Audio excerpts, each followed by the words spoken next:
Halo, Assalamualaikum warahmatullahi wabarakatuh. Salam sejahtera untuk kita semua. Baik, pertama-tama perkenalkan kami dari mahasiswa Pasca Sarjana Institut Teknologi dan Bisnis Nobel Indonesia. Baik, video ini kami buat dengan tujuan untuk memenuhi tugas dari mata kuliah Etika Bisnis dan Kewirausahaan dengan dosen pengampu Ibu Dr. Fitriani SEMM. Baik, pertama-tama perkenalkan kami dari kelompok 1. Saya Andi Mesya Rundani. Saya Retna Bater. Perkenalkan, nama saya Aryo Dwi Hermana. Saya Amna Fuad Ahmad Hayat. Nama saya Mursalim. Nah, sebelum kita membahas lebih jauh terkait materi apa yang akan kita bahas pada kesempatan kali ini, terkait dengan bagaimana sih etika bisnis dan juga konsep good corporate governance di dalam sebuah perusahaan, sehingga kita bisa dapat menciptakan perusahaan yang berbasis nilai. Nah, untuk itu saya langsung persilahkan kepada rekan-rekan saya untuk menjelaskan terkait bagaimana etika bisnis dan juga konsep good corporate governance sehingga dapat menciptakan perusahaan yang berbasis nilai.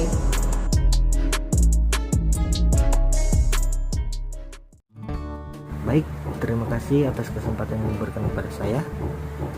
Saya akan membahas tentang etika bisnis dalam berbisnis.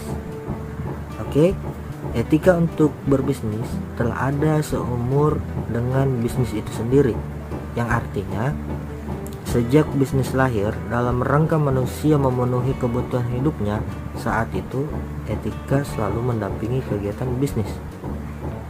Terdapat beberapa argumen yang mengatakan bahwa di dalam menjalankan bisnis diperlukan etika, yaitu 1. Bisnis tidak hanya bertujuan untuk profit, melainkan perlu mempertimbangkan nilai-nilai manusiawi. Yang kedua, bisnis dilakukan di antara manusia yang satu dengan manusia yang lain, sehingga membutuhkan etika sebagai pedoman dan orientasi bagi keputusan, kegiatan, dan tindak tanduk manusia dalam berhubungan bisnis. Yang ketiga, bisnis saat ini dilakukan dalam persaingan yang sangat ketat. Jadi orang bisnis yang bersaing dengan tetap memperhatikan norma-norma etis pada iklim bisnis yang semakin profesional justru akan menang. Legalitas dan moralitas. Terus yang kelima itu etika harus dibedakan dari ilmu empirisnya. Keenam, harus membedakan situasi khusus yang menyebabkan pengecualian terhadap etika tidak dapat dijadikan alasan untuk menilai bahwa bisnis tidak mengenal etika.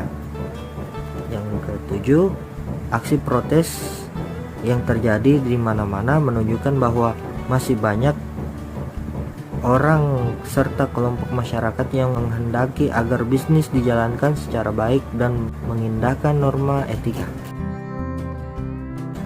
Berdasarkan dengan etika bisnis, di dalam penerapannya memiliki beberapa prinsip, yaitu pertama, prinsip otonomi, yakni sikap dan kemampuan manusia untuk bertindak berdasarkan kesadarannya sendiri tentang apa yang dianggap baik untuk dilakukan. Yang kedua, prinsip kejujuran. Yang ketiga, prinsip tidak berbuat jahat atau prinsip berbuat baik. Yang keempat, prinsip keadilan. Yang kelima, prinsip hormat kepada diri sendiri.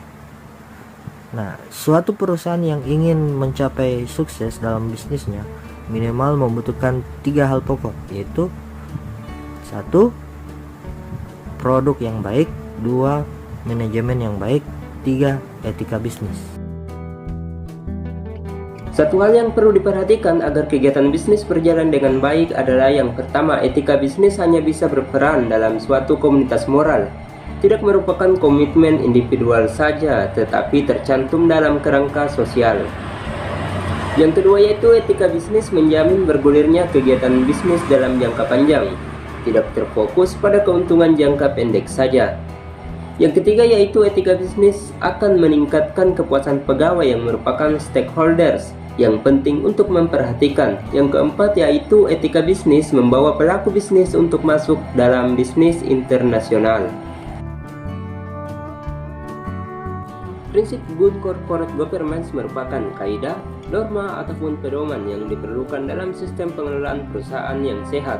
Adapun prinsip-prinsip Good Corporate Governance meliputi yaitu yang pertama, transparansi, yaitu keterbukaan dalam melaksanakan proses pengambilan keputusan dan keterbukaan dalam mengemukakan informasi material dan relevan mengenai perusahaan. Yang kedua yaitu kemandirian, yaitu suatu keadaan di mana perusahaan dikelola secara profesional tanpa benturan kepentingan dan pengaruh atau tekanan dari pihak manapun yang tidak sesuai dengan peraturan perundang-undangan yang berlaku dan prinsip-prinsip korporasi yang sehat. Yang ketiga yaitu akuntabilitas, yaitu kesesuaian di dalam pengelolaan perusahaan terhadap peraturan perundang-undangan yang berlaku dan prinsip-prinsip korporasi yang sehat. Yang keempat yaitu kewajaran, yaitu keadilan dan kesetaraan di dalam memenuhi hak-hak stakeholder yang timbul berdasarkan perjanjian dan peraturan perundang-undangan yang berlaku.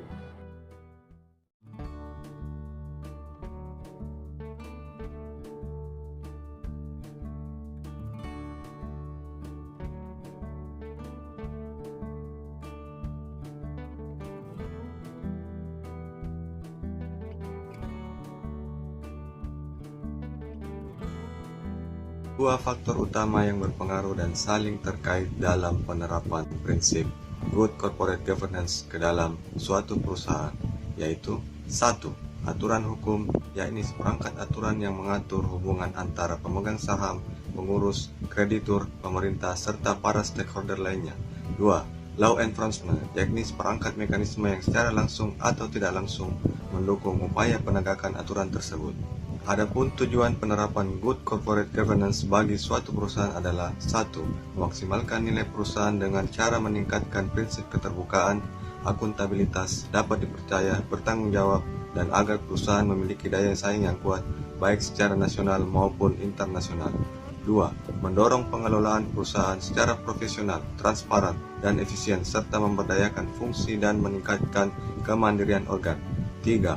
Mendorong agar organ dalam pembuatan keputusan dan menjalankan tindakan dilandasi nilai moral yang tinggi dan kepatuhan terhadap peraturan perundang-undangan yang berlaku, serta kesadaran akan tanggung jawab sosial perusahaan terhadap stakeholder maupun kelestarian lingkungan di sekitar perusahaan. 4. Meningkatkan kontribusi perusahaan dalam perekonomian nasional. 5. Meningkatkan iklim investasi nasional. Penerapan prinsip Good Corporate Governance ke dalam perusahaan akan membawa banyak manfaat, antara lain sebagai berikut. 1. Memperbaiki komunikasi. 2. Meminimalisasi potensial benturan. 3. Fokus kepada strategi utama. 4. Peningkatan produktivitas dan efisiensi. 5. Kesinambungan manfaat. 6. Promosi citra corporate. 7. Peningkatan kepuasan pelanggan. 8. Perolehan kepercayaan investor. 9. Lebih mudah memperoleh modal. 10. Biaya modal atau cost of capital yang rendah.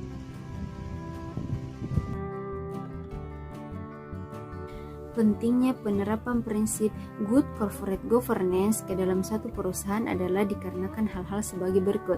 Yang pertama, bahwa pihak investor institusional lebih menaruh kepercayaan kepada perusahaan yang memiliki Good Corporate Governance, bahkan menempatkan prinsip Good Corporate Governance sebagai salah satu kriteria utama di samping kriteria kinerja keuangan dan potensi pertumbuhan. Yang kedua, ada indikasi keterkaitan antara krisis ekonomi di negara-negara Asia di akhir abad 20 dengan lemahnya penerapan prinsip Good Corporate Governance dalam perusahaan-perusahaan di negara tersebut.